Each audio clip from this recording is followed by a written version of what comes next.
అయితే సిద్ధు గారు ఇప్పుడు మాట్లాడుతూ ఫెబ్ 14th అనేది కరెక్ట్ టైం అనుకుని రిలీజ్ చేస్తున్నామన్నారు. అంటే ఇప్పుడు ఉన్న యువత అంతా కూడా ఇద్దరు ముగ్గురిని ఒకేసారి లవ్ చేయడం కావచ్చు, 1 by 1 చేయడం కావచ్చు, ఇట్లా చాలా జరుగుతున్నాయి. మనం చాలా ఇష్యూస్లో కూడా చూస్తున్నాము. సో మీరు వాళ్ళకి ఒక మెసేజ్ ఇస్తున్నారా ముగ్గురు నలుగురిని లవ్ చేయండి అని? మేడం ఇప్పుడు ఎవరు ఏది చెప్తే ఎవడు వినేటట్టున్నాడు బయట, ఎవడి ప్రోగ్రాంలో వాడు ఉన్నాడు. మా సినిమా ఏదో తీస్తే అది ఈ సినిమాకి ఇది రైట్ డేట్ ఏమో అని అనిపించింది మాకు. ఎందుకంటే దగ్గరలో ఉన్న డేట్ అదే కాబట్టి అంతా ఈ సినిమా చూపించి మెసేజ్ అసలు ఎవడి మాట ఎవడు వినేటట్టున్నాడండి బయట ఇప్పుడు. ఎవడి ప్రోగ్రాంలో రాణాబాబు రానాబాబు చెప్పు. ఇప్పుడు ఐ టెల్ యూ, ఇప్పుడు మీరు నార్మల్గా మీరు గతంలో ఎంకరేజ్ చేసిన ఫిల్మ్స్ ఏవైతే ఉన్నాయో వాటికి ఈ ఫిల్మ్కి కంప్లీట్గా characteristics are different.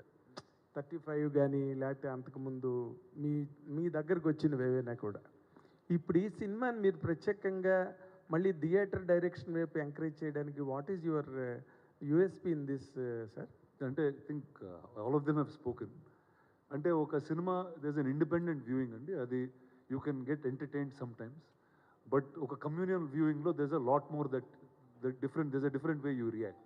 So I think our excitement we missed because of the timing of the pandemic and other things, and I think over time this is a fun time to see it again. And another important